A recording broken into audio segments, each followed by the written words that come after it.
యేసుక్రీస్తుతో ప్రార్థిస్తున్నాను. ఇదిగో ఈ దినం ప్రత్యేకించబడిన మీ సేవకుడు ఆయన నా సహోదరుడు మాస్టర్ తిమోతి బాబాయ్ గారు మీ పక్కన నిలబడబోతున్నారు. ఆయన ఆ బిడ్డలో మీ ఆత్మను నింపండి. ఈ పరిశుద్ధాత్మతో ఆ బిడ్డను వాక్య పరిచర్యలో వాడుకోమని యేసు నామములో ఈ ప్రార్థన మీకు సమర్పించి ప్రతిమలాడి వేడుకొంచున్నాను నా పరమ తండ్రి. ఆమె. అందరికీ వందనాలు. తిమోతి బాబాయ్ గారికి నేను సమయాన్ని ఇస్తున్నాను. వారు వచ్చి వాక్య పరిచయం చేస్తారు. దేవునికి స్తోత్రం. హల్లెలూయా. మన ప్రభు అయిన యేసుక్రీస్తు నామములో మొదటగా నా దేవుని స్తుతిస్తున్నాను నేను. అలాగనే నాకు ఈ సమయాన్ని ఇచ్చిన పాస్టర్ గారికి వందనాలు, పాస్టమ్మ గారికి వందనాలు, సంఘ పెద్దలకి వందనాలు, సంఘస్థులకు వందనాలు. God bless you. దేవుని యొక్క వాక్యాన్ని మనం విందాం. ఆన్లైన్లో చూస్తున్న వారికి కూడా వందనాలండి. అందరికీ వందనాలు. దేవునికి స్తోత్రం. హల్లెలూయా. లూకాసు వార్త 7వ అధ్యాయము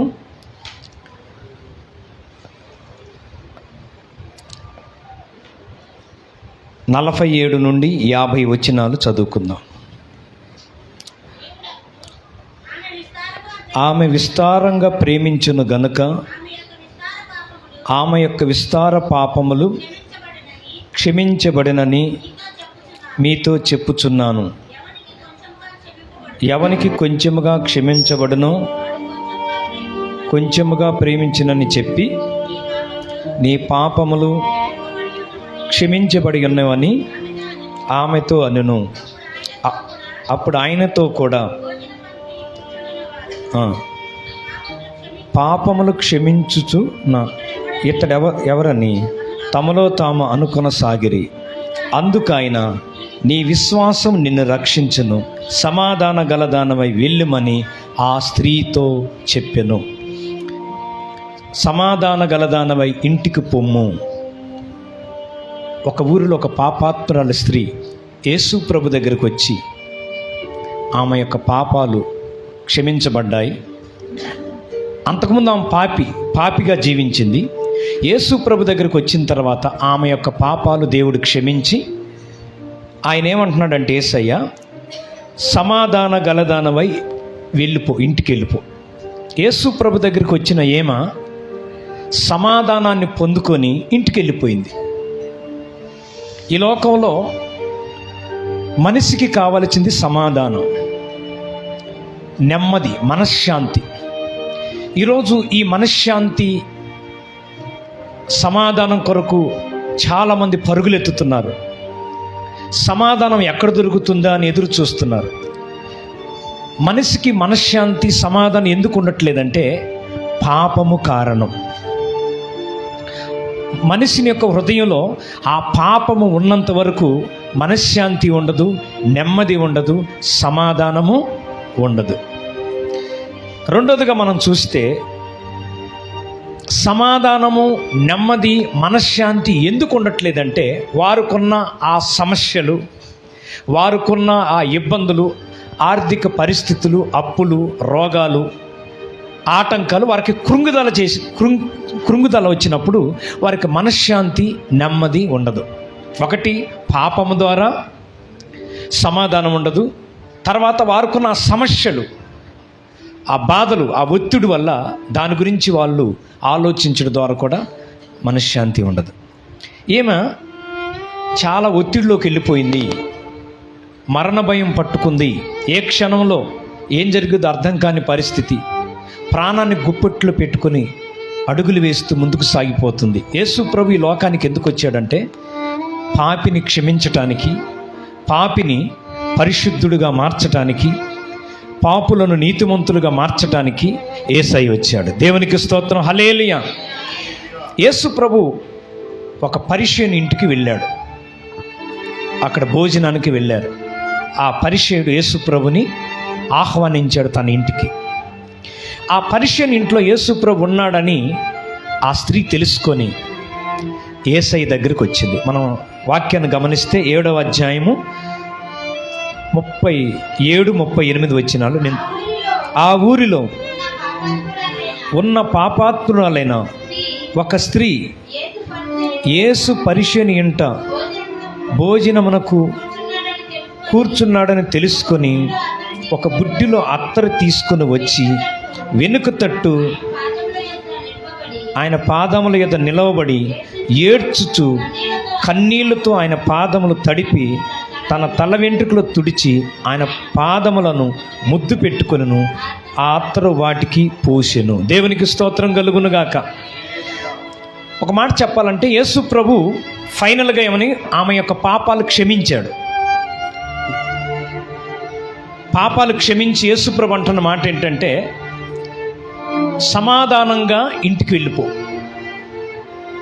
ఫైనల్గా ఆయన ఏం చెప్తున్నాడు 50 వచనంలో అంటే, అమ్మ నీ విశ్వాసం నేను రక్షించును, సమాధాన గలదానమై వెళ్ళుమని ఆ స్త్రీతో చెప్పెను. హల్లెలూయా. ఇంతకీ ఈమె పాపాలని దేవుడు క్షమించాడు, సమాధానంగా ఇంటికి వెళ్ళిపోమని దేవుడు చెప్పాడు. ఆమె సమాధానంతో వెళ్ళిపోయింది. అయితే ఈరోజు నేను చెప్పే అంశం ఏంటంటే, ఈమెలో ఒక 4 చూశాడు యేసు ప్రభు. ఆ 4 ఏంటో నేను చెప్తాను. ఆమె యొక్క హృదయంలో ఆమె యేసు ప్రభు దగ్గరికి వచ్చిన తర్వాత ఆమె పాపములు క్షమించబడి సమాధానం పొందుకోవటానికి 4 కారణాలు. ఆ 4 ఏంటో క్లుప్తంగా నేను వాక్యం చెప్తాను, చాలా జాగ్రత్తగా. మొదటిగా ఆమెలో యేసు ప్రభు ఏం చూశాడంటే, యేసును ప్రేమించే మనసు చూశాడు. రాసుకోండి. యేసుక్రీస్తును ప్రేమించే మనసు, యేసు నాకు కావాలి. ఒక నిర్ణయం, ఒక నిర్ణయానికి వచ్చింది. ఒక పాపాత్మురాలే ఆమె, కానీ చివరికి ఒక తీర్మానం చేసుకుంది, ఇక నేను యేసును మాత్రమే ప్రేమిస్తాను అంటే ఒక నిర్ణయం, ఒక సమర్పణ, ఒక ప్రతిష్టత. ఇప్పటి వరకు నేను పాపంలో జీవించాను, నాకు నెమ్మది లేదు, మనశ్శాంతి లేదు. ఇప్పుడు నేను యేసు ప్రభు దగ్గరికి వెళ్తాను, ఆయన పాదాల దగ్గరికి వెళ్తాను అని యేసుక్రీస్తును ప్రేమించే మనస్సు, నాకు యేసు ప్రభువే కావాలి, ఇక ఈ రోజు నుంచి ఆయన పాదాలు పట్టుకుంటాను, ఇక ఆయన కోసమే బ్రతుకుతానని యేసుక్రీస్తును ప్రేమిస్తున్నాడు. ప్రేమలో అది చూశాడు. ఈరోజు యేసు ప్రభుని ప్రేమించే వాళ్ళు ఎంతమంది అండి? మనం పాటలు పాడతాం చాలా ప్రేమ, యేసు ప్రభు ప్రేమ గురించి చాలా పాటలు పాడతారు. ప్రేమించేదని అంత అబద్ధం. హృదయంలో యేసు ప్రభు ప్రేమ ఉండదు వీళ్ళకి. వాళ్ళు ఏం పాటలు పాడతారు? ఆరాధింతు. ఇక్కడ బాగానే పాడతారు. ఇంట్లో ఆరాధన ఉండదు, ప్రార్థన ఉండదు, వాక్యం ఉండదు. నిజంగా యేసును ప్రేమిస్తే అది హృదయపూర్వకంగా ప్రేమించాలి. నిజంగా మీరు యేసుక్రీస్తుని ప్రేమిస్తే, యేసయ్య మన కోసం ప్రేమించాడు, ప్రాణం పెట్టాడు. నిజంగా నువ్వు యేసును ప్రేమిస్తే ఒక తీర్మానంతో, ఇక నుంచి నేను నీ కోసమే బ్రతుకుతాను, ఇక నేను పాపము చేయను. నిజంగా యేసును ప్రేమించే వ్యక్తి పాపము చేయడు. అందుకే పౌలు అంటాడు, లోకాన్ని పెంటగా ఎంచుకున్నాడంట. ఏవేవి నాకు లాభకరములు అవి నష్టంగా ఎంచుకున్నాను. గతం తీసేయండి, గతంలో అతను కూడా దుర్మార్గుడే, పాపే. కానీ ఒక తీర్మానం, ఒక నిర్ణయం, ఇక నుంచి నేను యేసు ప్రభువును మాత్రమే ప్రేమిస్తాను అని ఒక తీర్మానం, ఒక సమర్పణ. హల్లెలూయా. ఆమె యేసుని ప్రేమించే విధానం, నిజంగా ఏమో యేసు ప్రభువుని ప్రేమిస్తుంది అంటానికి రుజువేంటి? అక్కడే మనకు ఆన్సర్, జవాబు. మీరు వాక్యాన్ని గమనించినట్లయితే 7వ అధ్యాయము హల్లెలూయా హల్లెలూయా 38వ వచనం చదువుకుందాం. నిలబడి ఏడ్చుచు కన్నీళ్లతో ఆయన పాదములు తడిపి తన తల వెంట్రుకలు తుడిచి. ముద్దు దేనికి సాదృశ్యం అండి? మీ పిల్లల్ని ప్రేమించేటప్పుడు ఏం చేస్తారు? బంగారమే వజ్రమే ఏం చేస్తారమ్మా? ముద్దు పెట్టుకుంటా. అంటే ఏంటి? మీ పిల్లల్ని మీరు ప్రేమిస్తున్నారు. హల్లెలూయా. అంటే ఇప్పుడు యేసు ప్రభుని, ఈ పాపాత్మల స్త్రీ యేసుని ప్రేమిస్తుంది అనటానికి రుజువు ఏంటంటే ముద్దు పెట్టుకుంటుంది. అక్కడ పాదాలకు మీకు ఒక రెఫరెన్స్ మీకు ఇస్తా. కీర్తనలు గ్రంథం మీకు అర్థం కావటానికి రెఫరెన్స్. మీరు బైబిల్ చూసినట్లయితే తెరిచి వాక్య భాగంలో కీర్తనలు 2వ అధ్యాయము 12వ వచనం. 2వ అధ్యాయం 12వ వచనం. కుమారుని ముద్దు పెట్టుకొనుడి. ఆ కుమారుడు ఎవరు? దైవ కుమారుడు యేసుక్రీస్తు. ఆయన కుమారుడుగా వచ్చాడు. మనకు కుమారుడు అనుగ్రహించబడ్డాడు. ఈ కీర్తనల గ్రంథంలో ఏ కుమారుడు అంటే యేసయ్యే, పరిశుద్ధుడు, దైవ కుమారుడు. ఇప్పుడు కుమారుని ముద్దు పెట్టుకుని ఈ 2వ కీర్తన దావీదు గారు అంటున్నారంటే, ఇప్పుడు ఆ పాపాత్మురాలు స్త్రీ ఏ కుమారుని ముద్దు పెట్టుకుందంటే యేసయ్యను. అంటే ఈ ముద్దు దేనికి సాదృశ్యం అంటే ప్రేమకు సాదృశ్యం. అంటే క్రియలు ప్రేమిస్తున్నాడు అంటారు. రుచి అంటే క్రియలు కావాలి. మాటలు చెప్తారు చాలామంది, అసలు ప్రేమే ఉండదు. యేసయ్యా నిన్ను ప్రేమిస్తున్నాను అని అంటారు. 2 వర్షపు సుక్కలు పడితే, వర్షం కొద్దిసేపు కురిస్తే చర్చి మానేస్తారు. ఇదేనా ప్రేమ అంటే? దైవజనుడు ఈ కార్యక్రమాలు, ఈ లెంట్ డేస్, ఈ 40 దినాలు లేకపోతే మీటింగ్స్ పెట్టవచ్చు. పాస్టర్ గారు పక్కనే మందిరం ఉంటుంది, వీళ్ళు టయానికి రారు. అదేనా దేవుని ప్రేమించటం అంటే? ఎక్కడో ఉన్నోళ్ళు వచ్చేస్తారు చర్చికి, పక్క నుండి కూడా వెళ్ళే పాస్టర్ గారు పాటలు పాడి ఆ డ్రమ్ములు కొట్టి ఆ బాబోళ్ళు అయ్యగారు ఆరాధన చేస్తే ఒంటిలాగా అప్పుడు వస్తారు. రారా పెద్దవాడు చర్చికి వెళ్దాం. నిజంగా నువ్వు దేవుని ప్రేమిస్తాయో ఈరోజు దేవుణ్ణి ఆరాధించాలి, దేవుని మందిరానికి వెళ్ళాలి, దేవుని గణపరచాలి, దేవుని మందిరంలో చర్చి ఓడవాలి, దైవ సేవకుడు అండగా నిలబడాలి. ఇది దేవుడు ఎన్నుకున్న మందిరం. ఇది దేవుడు ఇలాంటి మందిరం మనకు లేదు, ఏర్పాటు చేశాడు మనకు సమీపంలో మందిరం. ఒక్కొక్కళ్ళు అయితే ఎన్నో కిలోమీటర్లు నడుచుకుంటూ ప్రయాణాలు చేసుకుంటూ వెళ్తుంటారు. ఎన్నో గ్రామాల నుంచి ఒక సిటీకి వస్తుంటారు. కానీ మనకు దేవుడు ఒక మందిరాన్ని ఇచ్చాడు పక్కనే. నిజంగా నువ్వు దేవుని ప్రేమిస్తే, నిజంగా మీ గుండె మీద చేసి చెప్పండి, నువ్వు యేసుని ప్రేమిస్తున్నావు. సీమోను పేతురు, నువ్వు నన్ను ప్రేమిస్తున్నావా అని 3 సార్లు అడుగుతాడు. అంటే 3 సార్లు అబద్ధాలు ఆడేవాడు కదా. ముమ్మారు ఎందుకు అడిగాడు? ఇక మనోడు 3 సార్లు అబద్ధాలు ఆడతాడు. నువ్వు నన్ను ప్రేమిస్తున్నావా? ఈ రాత్రికాల సమయంలో యేసయ్య నిన్ను ప్రేమించి తన రక్తమంతా ధారపోశాడు. 2 కాళ్ళలో మేకులు, 2 చేతుల్లో మేకులు, తలలో ముళ్ళ కిరీటం, పక్కన బల్లెంపోటు, 39 కొరడా దెబ్బలు. యేసుక్రీస్తు నీ కొరకు రక్తాన్ని ధారపోసి ప్రాణమే ఇచ్చాడు. గొప్ప ప్రేమ చూపించాడు. కానీ నువ్వు యేసుని ప్రేమిస్తున్నావమ్మా? ఆ పాపాత్రాల్సి కన్నీళ్లతో యేసయ్య పాదాలు పట్టుకుని ఏడుస్తుందండి. యేసయ్య ఇక ఆమె పశ్చాత్తాపడుతుంది, ఆమె పాపమంతా ఒప్పుకుంటుంది. ఇక ఎప్పుడు తప్పు చేయను ప్రభువా, ఇక ఎప్పుడు పాపం చేయను ప్రభా, నిన్నే ప్రేమిస్తా. ముద్దు పెట్టుకుందంటే ఇక నిన్నే ప్రేమిస్తాను, ఇక లోకాన్ని నేను ప్రేమించనయ్యా, ఇక లోకంతో నాకు సంబంధమే లేదు ప్రభువా, నీ కోసమే బ్రతుకుతానని ఆ ముద్దు పెట్టుకుందంటే ప్రేమిస్తుంది. ఇది చూశాడు యేసుక్రీస్తు. హృదయ రహస్యం ఎరిగిన దేవుడు ఏం చూస్తాడమ్మా? హృదయ అంతరంగాన్ని ఎరిగిన దేవుడు. మరి మీరు యేసుపురం ప్రేమిస్తాం లేదు, మీ అంతరంగాన్ని తెలిసిద్ది. నీ మనస్సాక్షికి దేనిని ప్రేమిస్తున్నారు మీరు? ఒక మాట చెప్పనా, పాపం అంటే ఏంటో తెలుసా?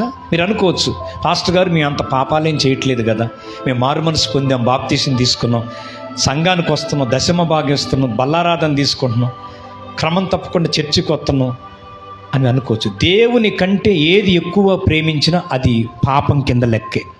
అది డబ్బు కావచ్చు, భార్య కావచ్చు, భర్త కావచ్చు, బిడ్డలు కావచ్చు, ఏ వ్యక్తి, స్నేహితులు కావచ్చు, బంధువులకు, దేవుని కంటే ఎక్కువ ప్రేమించకూడదు. ఫస్ట్ ఎవరికి ప్రాధాన్యత ఇవ్వాలి? ఉదయాన్ని లెగ్గానే బైబిల్ పట్టుకొని మోకరించి ప్రార్థన చేస్తే ఎవరిని ప్రేమించినట్లు? ఉదయాన్ని లెగ్గానే చాలామంది ఏం చేస్తారంటే బైబిల్ పట్టుకోరు, ప్రార్థన చేయరు, మొహం కడుక్కుంటారు. ముందు పొద్దున్న బెడ్ కాఫీ తాగాలి, తాగొద్దని అంటలా, టిఫిన్ తినాలి. ఇదే గోల. ఉదయాన్నే ఎవరికి ప్రాధాన్యత ఇవ్వాలి చెప్పండి? నిజంగా ఒక వ్యక్తి దేవుని ప్రేమిస్తున్నాడంట రుజువు ఏంటంటే తెల్లవారుజామున నువ్వు చేసే ఆ పనిని బట్టి ఆధారపడి ఉంది.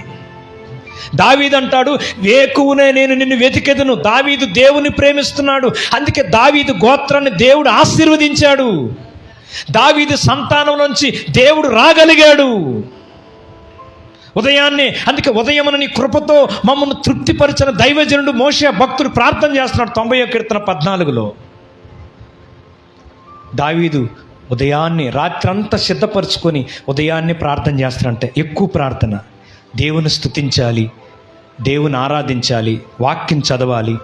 అంటే మొదటిగా దేవునికి ప్రాధాన్యం ఇవ్వటమే నువ్వు దేవుని ప్రేమిస్తున్నట్టు గుర్తు. హల్లెలూయా, హల్లెలూయా. ఇంకా నువ్వు దేవుని ప్రేమిస్తున్నావంటే ఇంకొక రిఫరెన్స్ కూడా మీకు ఇస్తాను. యోహాను సువార్త. మనం దేవుణ్ణి ప్రేమిస్తున్నామంటానికి రుజువు ఏంటి? యోహాను సువార్త 14వ అధ్యాయము 21వ వచనం చదువుకుందాం. 14వ అధ్యాయం 21. నా ఆజ్ఞలను అంగీకరించి వాటిని గైకొనువాడే నన్ను ప్రేమించువాడు. ఇది యేసు ప్రభు చెప్పిన మాట, ఒక మనిషి చెప్పల. శరీరధారి ఉన్న దినాల్లో యేసు ప్రభు చెప్తున్న మాట ఏంటంటే, నా ఆజ్ఞలను గైకొని అంటే గైకొని తర్వాత ఏం చేయాలంట? అంగీకరించువాడు నన్ను ప్రేమించువాడు. హల్లెలూయా. దైవజనులు మీకు ఆదివారం, శుక్రవారం, శనివారం వారంలో 3 సార్లు లైవ్లో వాక్యం చెప్తున్నారు. మీరు వస్తున్నారు, వింటున్నారు. ఆ దైవజనుడు చెప్పిన ఆ వాక్యం దేవుని వాక్యం కనుక మీరు దాన్ని అంగీకరించి పాటించాలి. బైబిల్లో ఆజ్ఞలు ఉన్నాయి. ఈ ఆజ్ఞల్ని గైకొని అంగీకరిస్తే మీరు దేవుని ప్రేమించినట్లు లెక్క అన్నమాట. హల్లెలూయా. దేవుని ప్రేమిస్తున్నామంటానికి అర్థం ఏంటంటే ఒక క్రియారూపం దాల్చాలి.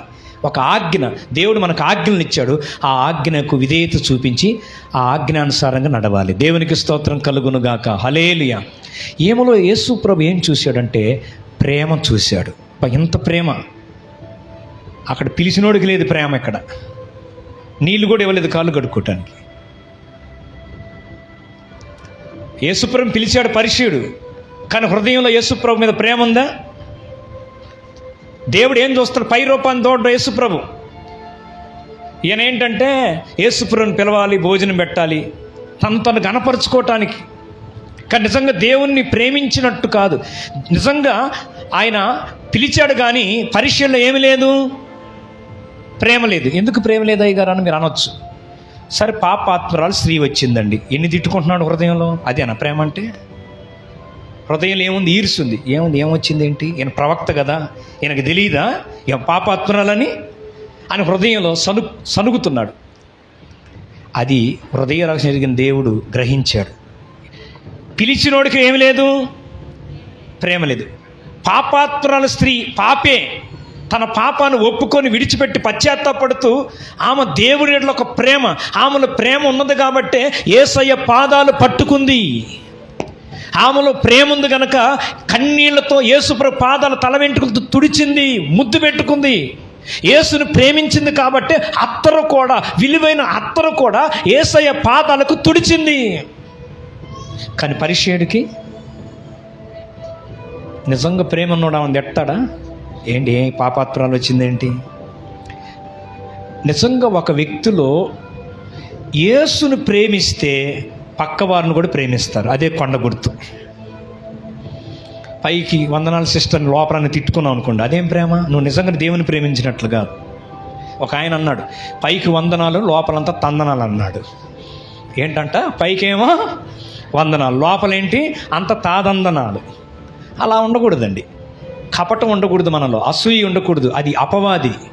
కానీ మనోడు పరిచయంలో ఏమి లేదు, హృదయంలో ఏం పెట్టుకున్నాడు? సరే, ఆమె ఏదో వచ్చింది, పశ్చాత్తాపడుతుంది, ఆయన క్షమించే దేవుడు, నీకెందుకు ఈర్ష్య? ఇంక నువ్వు సంతోషించాలి. పోనీలే, ఒక పాపి మారింది, ఒక వ్యక్తి మారాడు అని నువ్వు సంతోషించాలి. దేవునికి స్తోత్రం కలుగునుగాక. ఇద్దరు చర్చికి వస్తున్నారు అనుకోండి, ఇద్దరు ఫ్రెండ్స్ పక్క పక్కన కూర్చుంటారు. ఎప్పుడు బాప్తీసం గురించి అయ్యగారు వాక్యం చెప్తూనే ఉంటారు. ఈస్టర్కి తీసుకుందాంలే, కిస్మిస్కి తీసుకుందాంలే, జనవరికి తీసుకుందాంలే, ఇలాగ పబ్బం గడుపుతూ వెళ్ళిపోతుంది కాలం అంతా. శీతాకాలం బాయ, ఎండాకాలం బాయ, చలికాలం బాయ, వర్షాకాలం బాయ, మళ్ళీ 2022 వచ్చింది, మరి 2003 రావాలి. ఉంటావు ఓడతావు, గ్యారెంటీ ఏంటి? చెప్పలేం కదా. మానవ జీవితం నీటి బుడగ లాంటిది. గాలి ఏ యుద్ధం జరిగిద్దో, ఏ కరోనా అంటాడో, ఏది జరిగిద్ది ఎవరికి అంతదాకా ఎందుకండి? ఒక గంట తర్వాత కూడా ఏం జరిగిద్దో కూడా తెలియదు. అలాంటి పరిస్థితిలో ఉన్నాం. మన జీవం ఏ పాటిదండి? కళ్ళతో చూస్తున్న ఎంత ప్రాణాలు చనిపోతున్నారండి. మొన్న నేను చూస్తే నా ఎదురుగునే ఒక ఆమె యాక్సిడెంట్, తల పగిలిపోయి అక్కడికక్కడ రోడ్డు మీద పడిపోయిందండి. ఆ రక్తం, ఆ రోడ్డు అంత రక్తం. ఏ క్షణం ఏం జరిగింది ఎవరికి తెలియదు. నువ్వు యేసుని ప్రేమించు. నువ్వు ఆయన ప్రేమిస్తే నువ్వు పరలోకానికి వెళ్తావు. దేవునికి స్తోత్రం కలుగును గాక. ప్రైజ్ ది లార్డ్, హల్లెలూయా. నిజంగా ఆమె ఎంత ప్రేమిస్తుందో యేసయ్య అంటే, ఇక ఒక తీర్మానానికి వచ్చింది, నేను యేసు కోసమే బ్రతుకుతాను. దేవునికి స్తోత్రం కలుగును గాక, హల్లెలూయా. నేను యేసు కోసమే బ్రతుకుతాను. సరే, ఆ బాప్తీసం తీసుకోవటానికి నిలబడ్డారు. అయ్యగారు అనౌన్స్మెంట్ చేస్తాడు, అమ్మ బాప్తీసం తీసుకోండి అంటే ఆమె నిలబడిద్ది, వెనకాల లాగిద్ది ఫ్రెండ్. అక్కాయ్ అప్పుడే లెగుతావేంటి, మనం కలిసి తీసుకుందాంలే. ఎప్పుడు ఒక కాసేపు ఆగు, ఒక నెల ఆగు, 2 నెలలు ఆగు, అప్పుడేనా? ఇంకా ఏమో బాప్తీసం నిలబడితే ఏమేం చేయాలి? సంతోషించాలి. నేను ఎటుగూడి నేను తీసుకోవట్లే బాప్తీసం, పోనీలే మా సిస్టర్ గారు ఆమెను తీసుకొని అనుకోవట్లా. మళ్ళీ వీళ్ళిద్దరు కలిసి, అంటే కలిసి స్నేహం చేస్తున్నాం కాబట్టి కలిసి. ఎక్కడుందండి బైబిల్లో? నేడే రక్షణ అన్నాడు కానీ ఏ నేడే రక్షణ దినము, రేపేమి సంభవించింది ఎవరికీ తెలియదు. అందుకోసమే ఈ ఆన్లైన్లో వాక్యం వింటున్న దేవుని బిడ్డలారా, ఎవరైనా ఇంకా రక్షణ పొందకపోతే, బాప్తీసం తీసుకోకపోతే బాప్తీసం తీసుకుని యేసును ప్రేమించండి. హల్లెలూయా. ఏమో యేసు ప్రభు పాదాలు ముద్దు పెట్టుకుంటుందంటే యేసును ప్రేమిస్తుంది. హల్లెలూయా, ప్రైజ్ ది లార్డ్, హల్లెలూయా. ఇక్కడ వాక్యాన్ని గమనిస్తే లూకాసు వార్త 7వ అధ్యాయం 47 వచ్చిన మరలా చదవండి. ఎలా ప్రేమించిందంటే యేసయ్యని? విస్తారం అంటే ఎక్కువ, అంటే కొద్దిగా కాదండి ప్రేమించేది. మనం కూడా యేసు ప్రభువుని ఎలా ప్రేమించాలి? విస్తారంగా. విస్తారం అంటే ఎక్కువ. అందుకే యేసుప్రభు అంటున్నాడు, ఈమె విస్తారంగా ప్రేమించిన గనుక ఆమె విస్తారమైన ప్రతి పాపము క్షమించబడింది. హల్లెలూయా. ప్రతి ఘోర పాపమును కడుగును మన యేసయ్య రక్తము. ప్రతి ఘోర పాపమును కడుగును మన యేసయ్య రక్తము. బహు దుఃఖములో మునిగెనే, చెమట రక్తముగా మారెనే. బహు దుఃఖములో మునిగెనే, చెమట రక్తముగా మారెనే. యేసు రక్తము రక్తము రక్తము, యేసు రక్తము రక్తము రక్తము. అమూల్యమైన రక్తము, నిష్కలంకమైన రక్తము. యేసు రక్తము రక్తము రక్తము, యేసు రక్తము రక్తము రక్తము. హల్లెలూయా. ఆయన అమూల్యమైన రక్తంతో కడిగి పరిశుద్ధపరుస్తాడు, క్షమిస్తాడు.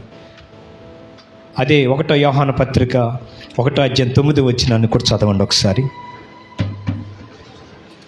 1వ యోహాను పత్రిక 1వ అధ్యాయం 9 వచనం. మన పాపములను మనము ఒప్పుకొని నీడల ఆయన నమ్మదగిన వాడును నీతిమంతుడు గనక ఆయన మన పాపాలు క్షమించి సమస్త దుర్నీతి నుండి మనలను పవిత్రులుగా చేస్తారు. క్షమించి, అప్పుడు ఆ పాపాత్మ స్త్రీని కూడా క్షమించాడు. ఎందుకంటే ఒప్పుకుందామా, యేసయ్య నమ్మదగినవాడు. అంటే పాపములు క్షమించే విషయంలో నమ్మదగిన దేవుడు ఆయన. మనసులు క్షమిస్తున్నారన్నట్టుగా అంటారు తప్ప వారి హృదయంలో పరిపూర్ణం క్షమించరు. కానీ యేసు ప్రభు ఎంత నమ్మదగిన దేవుడు అంటే, ఎంత ఘోర పాపినైనా క్షమించే దేవుడు, ఆయన చేర్చుకునే దేవుడు, ఆయన ఆదరించే దేవుడు యేసు ప్రభు. హల్లెలూయా. ఈ పాపాత్తురాల స్త్రీ యేసయ్య పాదాల దగ్గరకు వచ్చి ఆదరించబడింది, కన్నీరు తొడవబడింది. ఆమె యొక్క పాపాలన్నీ క్షమించేసి సమాధానంగా ఇంటికి వెళ్ళిపోమ్మా అన్నాడు. ఇక రెండోది, యేసు ప్రభు ఆమెలో ఏమి చూశాడు? హల్లెలూయా అనే రెండో పాయింట్లోకి నేను వెళ్తాను. రెండోది, ఆమె యొక్క కన్నీరు చూశాడు యేసు ప్రభు. ఏం చూశాడండి? పరుసులో డబ్బులు ఎంత ఉన్నాయని దేవుడు చూడడం, నువ్వు ఎంత ఎత్తున్నావా, అందంగా ఉన్నావా, ఎర్రగా ఉన్నావా, నల్లగా ఉన్నావా, ఏ బట్టలు వేసుకున్నావా అని అది చూడ్డ దేవుడు. అది కాదు యేసు ప్రభు కావాల్సింది. అంతరంగం, హృదయాన్ని చూస్తాడు. హృదయ పరిశుద్ధతను, హృదయంలో ఉన్న ప్రేమను. ఆమె గుండె పగిలిపోయిందండి. ఒక మాట చెప్పనా, ఒక మర్మం. కొబ్బరికాయ పగిలిపోయినట్టుగా గుండె పగిలిపోయింది. కొబ్బరికాయ పగలగొడితే ఏమొస్తాయండి? కొబ్బరి నీళ్ళు వస్తాయి. కొబ్బరి నీళ్ళు వచ్చిన తర్వాత కొబ్బరి చెప్పు ఎలా ఉంటుంది? తెల్లగా ఉంటుంది. నువ్వు దేవుని దగ్గర నీ గుండె పగిలిపోయి కన్నీళ్లతో నువ్వు ప్రతి పాపమును ఒప్పుకొని విడిచిపెడితే కొబ్బరికాయ లోపల ఎలా తెల్లగా ఉంటుందో అది పరిశుద్ధమైన జీవితము. నీ బ్రతుకు కూడా తెల్లగా ఉంటుంది. అంటే తెలుపు పరిశుద్ధమైన జీవితానికి సాదృశ్యం. దేవుని బిడ్డలారా, నీ మనస్సు పరిశుద్ధత, నీ ఆలోచన పరిశుద్ధత, నీ ఊహ పరిశుద్ధత, నీ చూపు పరిశుద్ధత, నీ నడక పరిశుద్ధత, అన్ని నీ జీవితం, నీ అంతరంగం పరిశుద్ధపరచబడాలి. ఆ కన్నీటి ప్రార్థన, విరిగి నలిగిన హృదయమే దేవునికి ఇష్టమైంది. ఏం చూస్తాడు యేసయ్య? కన్నీళ్లు చూశాడు. ఆమె కన్నీళ్ళు. మీకు ఒక రెఫరెన్స్ ఇస్తాను. యెషయా గ్రంథం 38వ అధ్యాయం 5వ వచనం. యెషయా ప్రవచన గ్రంథం 38వ అధ్యాయం 5వ వచనం. హిజ్కియా వద్దకు పోయి అతనితో ఇట్లనము,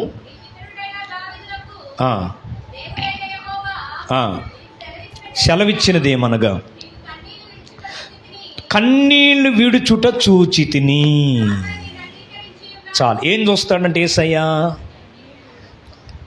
ఆ హిజ్కియా రాజు గారికి కూడా ఆయుష్కాలం ఇచ్చాడు, 15 సంవత్సరాలు. కారణం ఏంటంటే చనిపోవాల్సింది, మరణకర రోగం వచ్చింది. ఒక అవకాశం దొరికింది కన్నీటి ప్రార్థన ద్వారా. బ్రదర్, సిస్టర్, తల్లిదండ్రుల ప్రార్థన, బిడ్డలు రక్షణ పొందుతారు, బిడ్డలు కాపాడబడతారు. మీ పితరులు మీ కొరకు విజ్ఞాపన చేశారు. ఈరోజు మీరు మారారు, రక్షణ పొందారు. ఈరోజు ఈ సంఘానికి వచ్చారంటే మన పితరులు వారు కార్చిన కన్నీరేనండి. ఆ కన్నీరు ఎప్పుడు వ్యర్థం కదమ్మా. ప్రార్థించి ప్రార్థించి కన్నీరు గార్చి మనం చచ్చిపోయినా మనం చేసిన ప్రార్థన కన్నీరు చనిపోదు. ఆ ప్రార్థన మన మధ్యలోనే ఉంటుంది. ఎలా అంటే, హేబేలు చనిపోయినప్పుడు రక్తం ప్రార్థన చేసిందంట, రక్తం మొరపెట్టిందంట. హేబేలు చనిపోయినా హేబేలు రక్తంలో ప్రార్థన చనిపోలేదు. దేవుని బిడ్డలారా, నువ్వు ప్రార్థించి ప్రార్థించి మీరు చనిపోయినా మీరు చేసే ప్రార్థన జీవంగా మార్చబడుతుంది. ఇంకొక రిఫరెన్స్ మీకు ఇస్తా అర్థం కావటానికి. కీర్తనలు 52వ కీర్తన 8వ వచనాన్ని చదువుకుందాం. కీర్తనలు 52వ కీర్తన.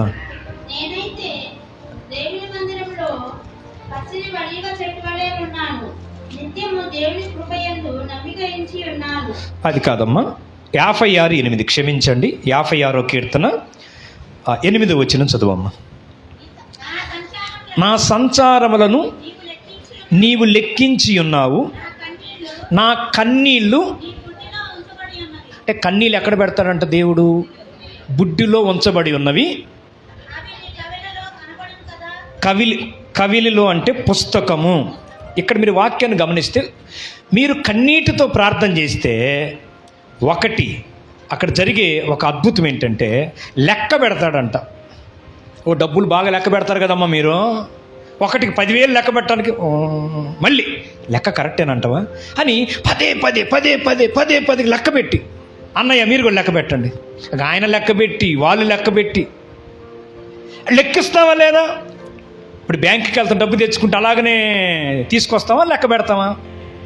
ఒకవేళ ఎవరైనా డబ్బులు ఇస్తే అవి కరెక్ట్గా ఉన్నా లేదా లెక్క పెడతావా లేదా? లెక్క కరెక్ట్గా ఉందా? ఉంటే రాసి. కానీ మనమైతే డబ్బులు లెక్క పెడతాం, యేసయ్య కన్నీళ్లు లెక్క పెడతాడు. నువ్వు కార్చే ప్రతి ఒక్క కన్నీరు లెక్కలో చేర్చబడుతుంది. దేవుని ప్రజలారా, దైవ జనాంగమా, నీవు కార్చే కన్నీరు వ్యర్థం కాదు. ప్రతి కన్నీటి బొట్టుని లెక్కిస్తాడు. నువ్వు చనిపోయానికి ఎన్ని కోట్లు కన్నీరు గార్చావు, ఎన్ని లక్షల కన్నీరు గార్చాడో లెక్కిస్తాడంట. లెక్కించి లెక్క పెట్టి వదిలేయడు ఆయన. లెక్కించిన దానిని పుస్తకంలో రాసి పెడతాడంట. బుడ్డిలో ఉంటుంది. రేపు వెళ్ళిన తర్వాత బహుమానం, అదిగోయ్యా నువ్వు కార్చిన కన్నీరు, నెత్తిన కిరీటం పెడతాడు యేసయ్య. ఇంత కార్చాను, అవును నువ్వు కార్చా.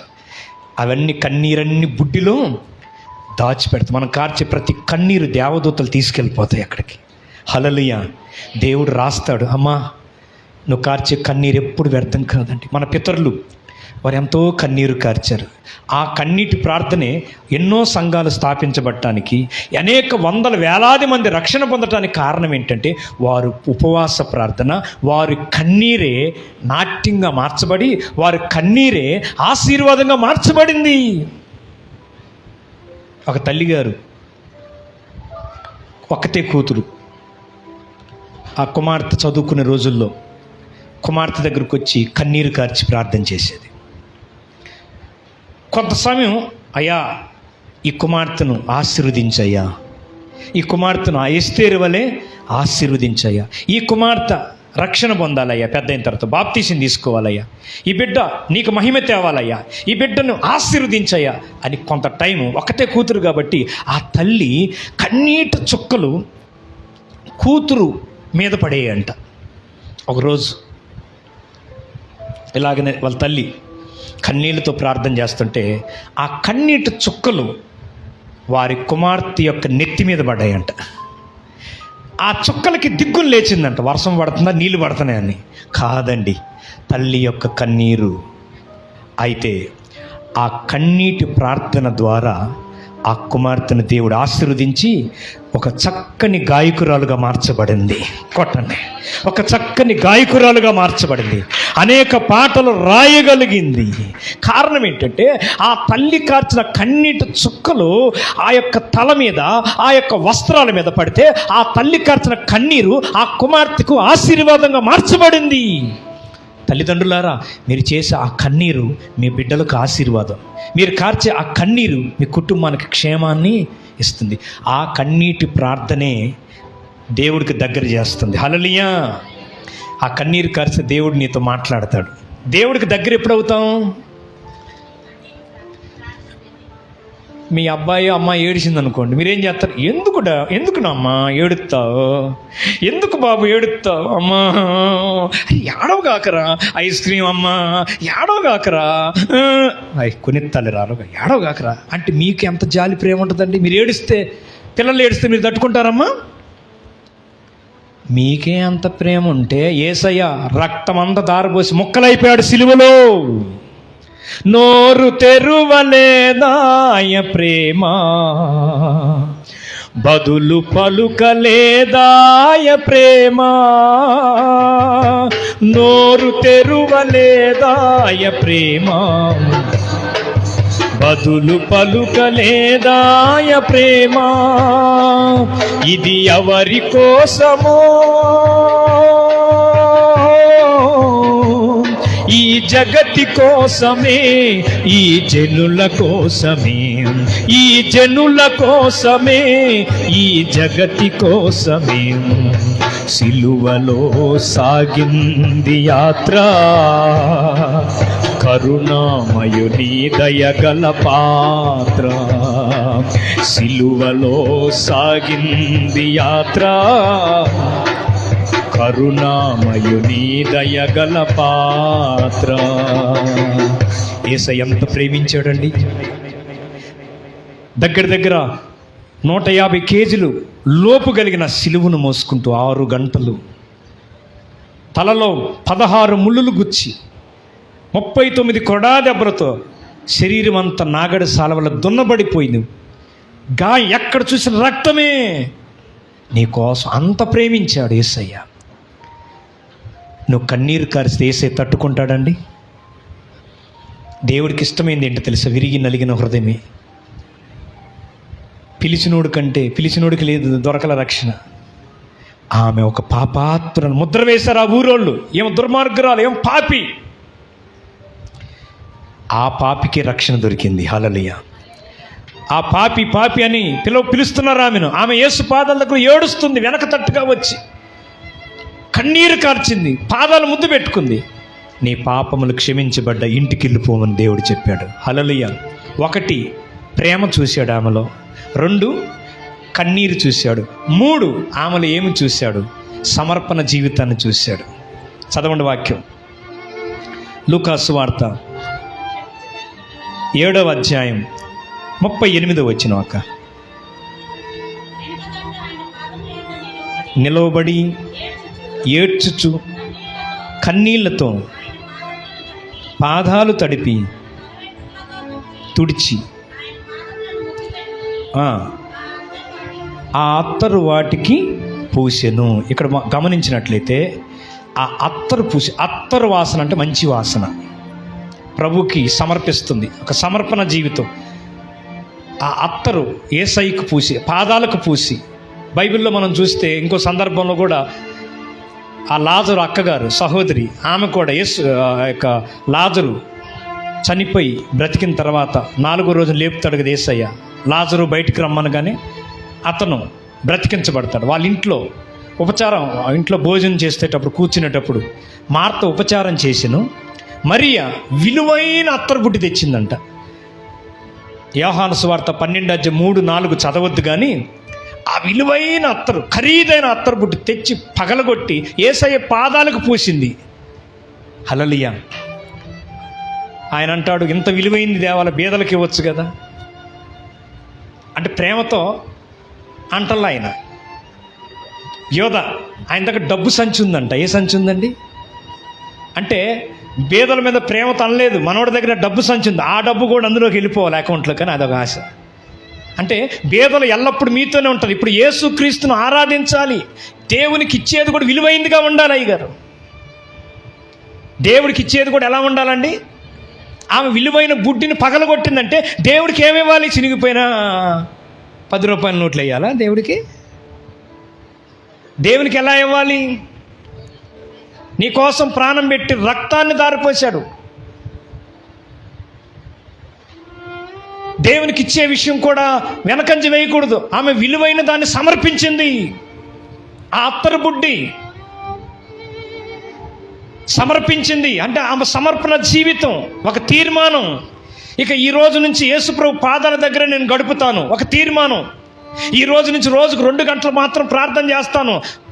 ఈ రోజు నుంచి క్రమం తప్పకుండా బైబిల్ చదువుతాను.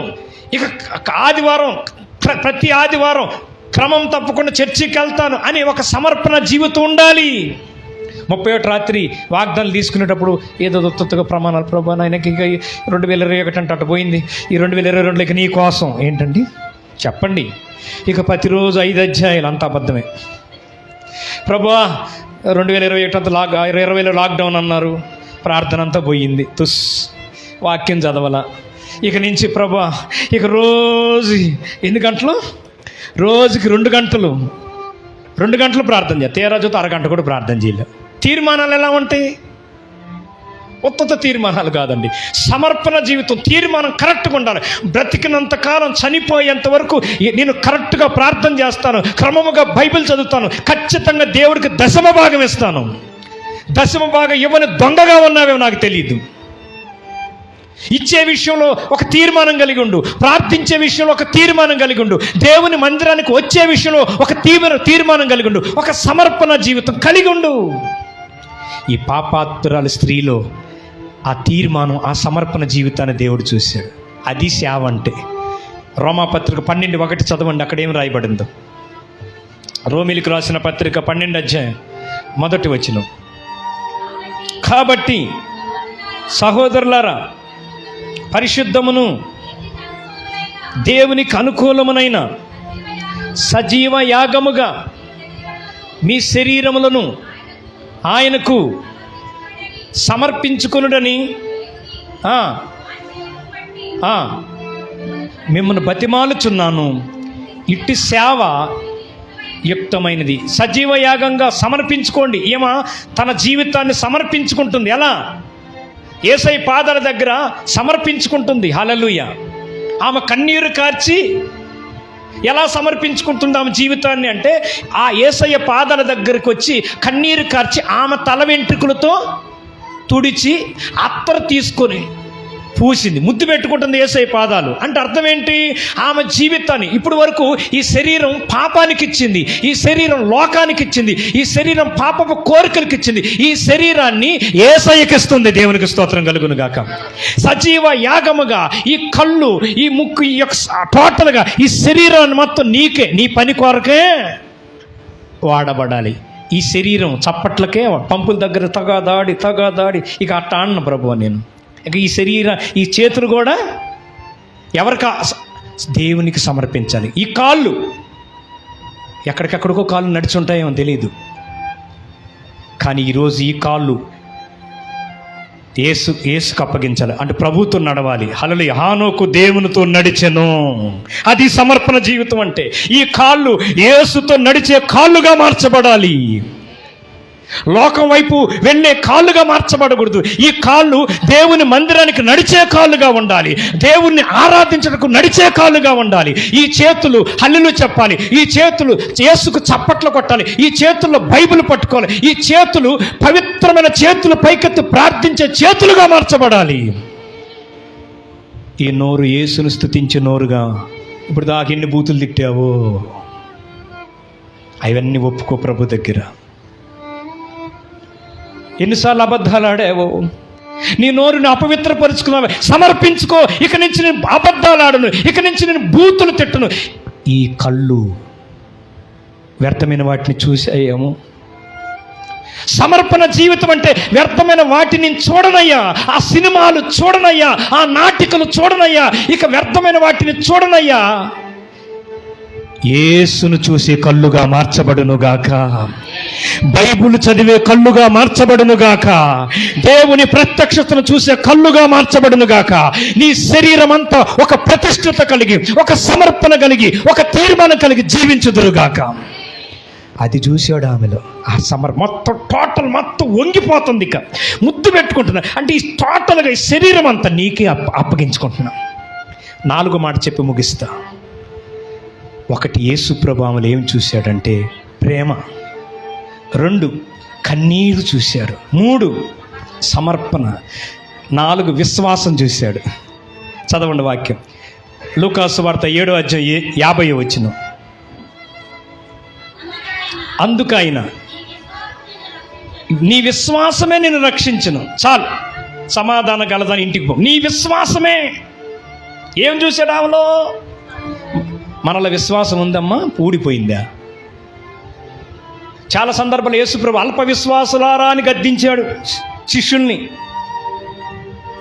ఈరోజు చాలా మందిలో అనుమానం, పెనుబోతం. ఈరోజు చాలామంది ప్రార్థనలు చేస్తారు, మా ఆయన మార్చయ్యా, మన నీ మొహం ఏం మారుతాడు అని ఎంఆర్ఓ స్టాంపులకు ముద్ర అనుమానం పెట్టుకు మార్చయ్యా మారతాడంటవా? డౌట్గా ఉంది నాకు. లోపల ఏం పెట్టుకుంటున్నారు? దించయ్యా. ఏం దించాలి? ఆశీర్వదించు. నీ మొహం ఏం దించటం? లోపలేంటి? అనుమానం. ఏముంటుందండి? ఆ ప్రార్థనలో ఆశీర్వదించి విశ్వాసంతో పలకాలి. హల్లెలూయా. మీకు సమాధానం కలుగును కాకంటే అది విశ్వాసంతో రావాలి. మీకు స్వస్థత కలుగును కాకంటే అది విశ్వాసంతో రావాలి. అంటే నువ్వు చేసే ప్రార్థన, నువ్వు చేసే భక్తి నీ గుండె లోతులు ఫెయిత్ బయటకు రావాలి. ఎంతెంత అనుమానం పెట్టుకొని, అసలు ఒక మాట చెప్పనా బ్రదర్ సిస్టర్, అసలు దేవుని మందిరానికి వచ్చేటప్పుడు, దేవుని దగ్గరకు వచ్చేటప్పుడు ఎలా రావాలి? హెబ్రీలకు రాసిన పత్రిక ముగిస్తున్నాను, 11వ అధ్యాయము 6వ వచనం చదువుకుందాం. హెబ్రీ పత్రిక 11వ అధ్యాయం 6వ వచనం. విశ్వాసం లేకుండా, అంటే దేవుడికి ఇష్టడుగా ఉండాలంటే ఏముండాలంట? విశ్వాసం ఉండాలి. విశ్వాసం లేకుండా దేవునికి ఇష్టడుగా ఉండటం అసాధ్యము. దేవుని వద్దకు వచ్చువాడు ఆయన ఉన్నాడనియు, తన్ను వెతుకు వారికి ఫలము దయచేస్తాడని నమ్మకముతో రావాలి. ఇది అండర్లైన్ చేసుకుంది, ఇంపార్టెంట్. నువ్వు దేవుని యొద్దకు వచ్చేటప్పుడు ఆయన ఫలము దయచేస్తాడు. మా భర్త గారిని మారుస్తాడు, మా భార్యని మారుస్తాడు, నా బిడ్డలను మారుస్తాడు, నాకు ప్రమోషన్ ఇస్తాడు, నాకు ఉద్యోగం ఇస్తాడు, నన్ను స్వస్థపరుస్తాడు, నా కుటుంబాన్ని దీవిస్తాడన్న నమ్మకంతో రావాలి. మీరు ఎలా వచ్చారు ఇక్కడికి? ఆమె అయితే ఎలా వచ్చిందో తెలుసా? విశ్వాసముతో దేవుడి దగ్గరికి నడిచింది, విశ్వాసముతో అడుగులేయటం ప్రారంభించింది. దేవునికి మహిమ కలుగునుగాక. విశ్వాసంతో అడుగులు ప్రారంభించింది. ఆమె యొక్క విశ్వాసాన్ని దేవుడు చూశాడు. పిలిచినోడికి లేదు విశ్వాసం, పరిచయుడికి లేదు, కానీ పాపాత్రురాలు స్త్రీకి విశ్వాసం వచ్చింది. ఆమె విశ్వాసమే ఆమెను రక్షించింది, ఆమెకు సమాధానం ఇచ్చింది. 4 చెప్పాను. 1 ప్రేమ, 2 కన్నీరు, 3 సమర్పణ, 4 విశ్వాసం. దేవుడి వాక్యం దీవించునుగాక. ఆమేన్. నాకు సమయం ఇచ్చిన అయ్యగారికి వందనాలండి. Praise the lord. Praise the lord.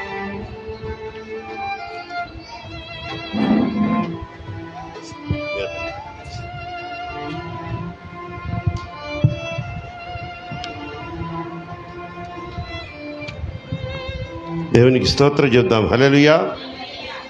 మంచిది. ఈ యొక్క 11వ రోజు శిలువ ధ్యాన ఆరాధనలో మరి పాపాత్మురాలైన స్త్రీ ఆమె క్షమించబడటానికి గల 4 కారణాలు.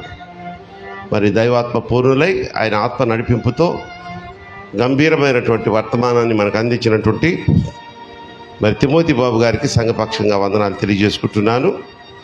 ఎందువల్ల ఆమె క్షమింపబడింది ఒకసారి చెప్పగలరా? 1 ఎవరిని ప్రేమించింది, 2 కన్నీరు కార్చింది, 3 సమర్పణ, 4 విశ్వాసం. మనలో కూడా ఒక క్రైస్తవ విశ్వాసి ఏమండి, ఆ రోజు ఈ స్త్రీ ఏం చేసింది? యేసయ్యను చూచింది, యేసయ్య పాదాలు పట్టుకుంది, యేసయ్యతో మాట్లాడింది, యేసయ్యతో తిరిగింది. ఇన్ని చేసి ఆమె విశ్వాసిగా మారింది. మొన్న మనం చెప్పుకున్నాం కదా, మనం యేసయ్యను చూసామా? విన్నాం ఊరికినే. యేసయ్య అంట గొప్ప దేవుడంట, ఆయన అద్భుతాలు చేశాడంట, ఆశ్చర్యకార్యాలు చేశాడంట, ఆయన నిజమైన దేవుడంట, ఆయన మన కోసం మన పాప శాప విమోచన కొరకు తన ప్రాణాన్ని బలి ఇచ్చాడట. ఆ రక్తాన్ని మనం స్వీకరిస్తే మనం ఉన్న పాప శాపాల నుంచి విముక్తికి వెళ్ళడం కాకుండా మరణమైన తర్వాత పునరుద్ధానం అనే ఒక గొప్ప భాగ్యాన్ని మనకిచ్చి ఆయనతో కూడా మనం ఉండులాగిన మనకు పరలోకమని సిద్ధం చేశాడట అని జస్ట్ మనం ఎవరో చెప్తే విన్నాం, లేదా ఇదిగో బైబిల్లో రాశారు. ఈ బైబిల్ని కూడా నమ్మాం. ఇందువల్ల మనం విశ్వాసులుగా మార్చాం. కాబట్టి ఈ పాపాత్రులైనటువంటి స్త్రీ కంటే కూడా నువ్వు నేను గొప్ప విశ్వాసము. దేవునికి స్తోత్రం చెప్తాం. హల్లెలూయా. మానవ మాత్రులుగా కొన్ని తప్పులు చేస్తూ ఉంటాం, మనకు తప్పదు. ఈవెన్ మనం రక్షణ పొందిన వాళ్ళు ఉండొచ్చు, బాప్తిసాలు తీసుకున్న వాళ్ళు ఉండొచ్చు, ఎవరైనా. కానీ మనం చేయాల్సింది ఏంటంటే, ఈ రోజు అంతట్లో నువ్వు ఏదో చేస్తుంటావు, నీకు తెలుసో తెలియకో కొన్ని తప్పులు. సాయంత్రానికల్లా కడుక్కోవాలా. ఎలా? స్నానం చేశా, మోకరించి అడగాల, ప్రభువా నా నోటి ద్వారా, చూపు ద్వారా, తలంపుల ద్వారా, క్రియల ద్వారా నేను చేసిన ప్రతి పాపాన్ని, ఇంకోటి ఉంది గొప్ప పాపం, అది నా రహస్య పాపాన్ని నీ పాదాల వద్ద ఒప్పుకుంటున్నాను. చెప్పండి ఈ మాట, చెప్పండి, నేర్చుకోండి ఈ ప్రార్థన. లాస్ట్లో ఈ మాట అడగండి ప్రతిరోజు రాత్రి పడుకోబోయే ముందు. యేసయ్యా, నేను నా జీవితంలో ఇప్పటి వరకు చేసిన ప్రతి విధమైన పాపములను క్షమించండి. నా నోటి ద్వారా, చూపు ద్వారా, తలంపుల ద్వారా, క్రియల ద్వారా చేసినటువంటి ప్రతి పాపములను క్షమించండి. నా రహస్య పాపములను కూడా. ఇది చాలా ఇంపార్టెంట్ అమ్మా.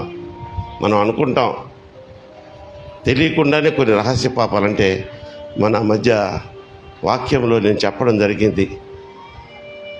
ఒక అమ్మాయి వెళ్తుంది, అమ్మాయిని చూసి ఒక యువకుడో ఎవరో, అబ్బాయి అమ్మాయి చాలా చక్కగా ఉంది, అందంగా ఉంది అనుకోవడం కూడా పాపం అని చెప్పాను. అలాగే అమ్మాయి కూడా అబ్బాయిని చూసి మంచి హీరో లాగున్నాడు, ప్రభాస్ లాగున్నాడు అని అనుకోవడం కూడా పాపం అని చెప్పా. నేను చెప్పడం కాదు అది. ఒకసారి మీకు ఆ వాక్యాన్ని పరిశుద్ధ గ్రంథంలో చూపిస్తాను. మత్తయి సువార్త, మత్తయి రాసినటువంటి సువార్త 6వ అధ్యాయము 25, 26 చూడండి అమ్మా. 27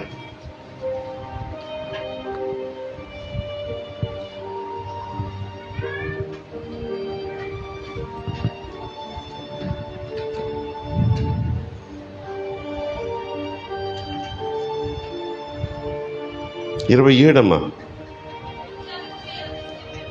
వ్యభిచారము చెయ్యవద్దని చెప్పబడిన మాట మీరు విన్నారు కదా.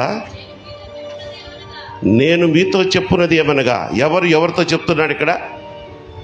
ఎవరితో చెప్తున్నారు? మత్తయ్య గారు చెప్తున్నాడా? యేసయ్య ఆ కొండ మీద ఆయన ప్రసంగం వినేదానికి వచ్చిన ఆయన విశ్వాసులతో చెప్తున్నాడు. నేను మీతో చెప్పున్నది ఏమనగా. యేసయ్య తన విశ్వాసులకు చెప్పున్నది ఏమనగా, చదువమ్మా. ఒక స్త్రీని మోహపు చూపుతో చూచు ప్రతి వాడు అప్పుడే తన హృదయమందు ఆమెతో వ్యభిచారము చేసిన వాడగును.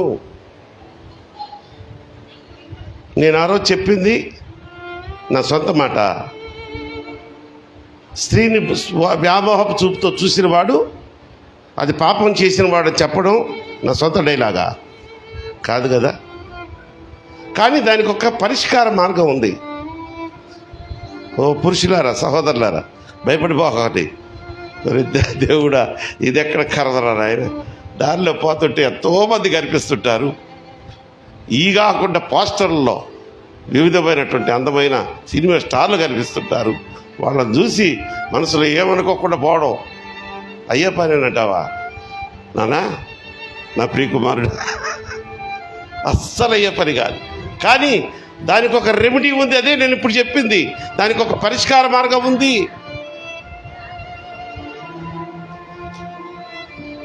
సాయంత్రం అయ్యేటప్పటికి పడిపో మోకాళ్ళ మీద, అయ్యా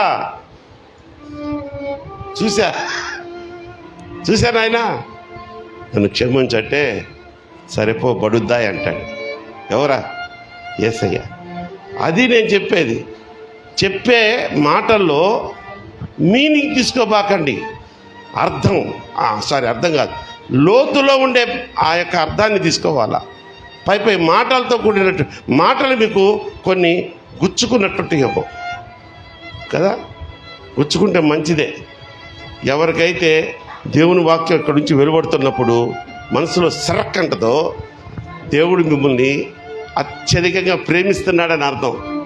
అందుకనే నీతో సూటిగా మాట్లాడాడు, నీలో ఉన్న ఆ తప్పుని తెలియజేశాడు కనుక సరక్కంటది ఇక్కడ. మనం ఏం చేయాలి? సంతోషంగా వెళ్ళాలి. ఈరోజు యేసయ్య నాతో మాట్లాడాడు, నన్ను సరిదిద్దాడు. కొంతమంది ఏం చేస్తారు, ఈ చర్చిగా పోతే ఇంకొందరు ఇక్కడ ఏందయ్యా ఆయన మమ్మల్ని తిట్టేది, మేము ఇస్తే ఏమంటారు సందా డబ్బులతో బతికేవాడు కాదంటారా? చెప్పాలి. లేరంటారట. మన సంఘంలో లేరులే. యేసన్న గారు హోసన మినిస్ట్రీస్ అధినేత, 2000 సంఘాలకి ఆయన వ్యవస్థాపకుడు. ఆయన్నే అన్నారంటమ్మా. ఒక ఆయన 10 మందిని ప్రతి వారం 100 కిలోమీటర్లు జీపు రెంట్కి తీసుకొని 2000 రూపాయలకి ఆదివారం ఉదయాన్నే వచ్చేసేవాడంట. అక్కడి నుంచి ఎందుకు నాయన మీరు రావడం, మన బ్రాంచ్ అక్కడ ఉంది కదా అంటే, లేదండి యేసన్న గారు మీ దగ్గరకు వస్తే నేను మీ మాటలు వింటుంటేనే అసలు ఏసే మాట్లాడినట్టుంటుంది అన్నాడంట. ఇలాగే మాటలు వస్తూ దేవుడు యేసన్న గారి ద్వారా ఆ రోజు 2 ఏళ్ల వాళ్ళ గురించి మాట్లాడాడు. చిన్నిళ్ళు పెద్దల గురించి చెప్పాడంట యేసన్న గారు. నెక్స్ట్ వీక్ నుంచి 10 మందిని తీసుకొని వస్తే ఆయన రావడం మానేశాడు. నెక్స్ట్ అంతా అయిపోయిన దాకా ఉండి ఆయనతో ప్రత్యేకంగా ప్రార్థన చేసుకుని వెళ్ళేవాడు. ఫస్ట్ వీక్ కనపడలేదు, బాగలేదేమో లేదు. 2వ వీక్ కనపడలా, 3వ వీక్ కనపడలా, 4వ వీక్. అప్పుడు పక్కన వాళ్ళు అడిగారంట, అరే పలాని ఊరి నుంచి వస్తాడే పలాని ఒక ఆయన ఎడరా కనపట్లేదంటే ఏం లేదులే అన్న అంటున్నారంట. బుసిబుసి నవ్వులు అనుకుంటా. ఏం చెప్పట్రా అంటే, అన్న నువ్వు ఆ 4 వారాల క్రితం వాక్యం చెప్పావు కదా, అందులో 2 ఇళ్ళు వాళ్ళ గురించి చెప్పావు కదా, 2 ఇళ్ళు మెయింటైన్ చేసేవాడికి అది పాపం, అది శాపం. ఆ తల్లి కట్టుకున్న భార్యని నువ్వు హింసించినట్టు అవుద్ది అని చెప్పారు కదా. అయ్యగారికి 2 ఇళ్ళు ఉన్నాయట. యేసన్న గారికి ఎందుకంటే ఇవన్నీ ఏదో వాక్యం చెప్పిపోకుండా అని పోయాడట. పోతా 10 మందిని తీసుకొని పోయాడట. మళ్ళీ రాలా. చెప్తా, అంత పెద్ద దైవజనులకే పోట్లు పడ్డం ఆగల. మేము ఏ పాత్ర వాడము తల్లి. కనుక ప్రియమైన దేవుని బిడ్డలారా, ఈరోజు అయ్యగారు చెప్పిన వాక్యంలో మరి ఎంతమందికి సరక్కమనిందో నాకు తెలియదు, కానీ నాకు కూడా కొన్ని నొప్పించే మాటలు నాకు అబ్బా ఎందుకు ప్రభా ఈరోజు నా మీద పెట్టేవే బల్లే అనుకున్నాను నేను. అది అనుభవం అంటే దాన్ని సంతోషించాలి. అంతేగాని దైవజనుడు ఇక్కడ నుంచొని మాట్లాడుతుంటే నేను నన్నే చూశాను. పొరపాటు నేను ఏదో మాట్లాడతా మా చెల్లి ఇక్కడ చూస్తాననుకో, ఇక ఆమె అడిగితే ఎట్లా? నేను మాటి ఇటు చూస్తుంటాను. సుమలత ఎక్కువ కనిపిస్తూ ఉంటుంది. ఇక సుమలత అంకులు ప్రతిదీ నన్ను చూసి చెప్తాడు అంటే ఎట్లా? దేవునికి స్తోత్రం చెప్దాం. హల్లెలూయా. మంచిది. ఈ 11వ రోజు కూడా ఎంతో ఆనందంగా మనము ఈ ఆరాధన జరుపుకున్నాం. అలాగే చివరి వరకు దేవుని కృపలో మనందరికీ ఈ యొక్క మండలకాల శిలువధ్యాన ఆరాధనలు జరిగించబడును గాక. ఆన్లైన్లో ఉన్న బిడ్డలు కూడా మీరు చాలా శ్రద్ధగా వస్తున్నారు, నాకు తెలుస్తూ ఉంది. మీరు పెడుతున్న మెసేజెస్ని బట్టి దేవుడు మనమందరం ఇప్పుడు ఒకటే సంఘం అనుకుందాం. ఎందుకంటే మీరు దూరంగా ఉన్నారు, మేము ఇక్కడ దగ్గరకు ఉన్నాం. మాకే కృప, మాకే ఆశీర్వాదము, మాకే నడిపింపు దేవుడు ఇస్తున్నాడో ఖచ్చితంగా చెప్తున్నాను, విశ్వాసంతో చెప్తున్నాను. మీ అందరికీ కూడా అదే కృప, అదే ఆశీర్వాదము, అదే నడిపింపు యేసు నామములో అనుగ్రహించబడును గాక. ప్రార్థన చేసుకుందాం. తలలు వంచండి, మోకరించండి.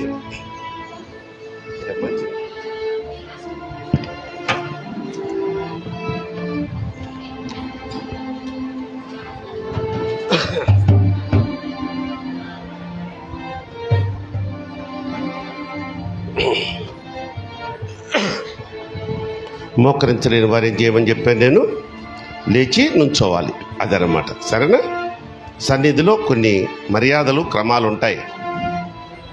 మనం పూర్తిగా 40 సంవత్సరాలు కూడా లేవు, అప్పుడే మనకు నడువులు పడిపోతే ఎట్లా?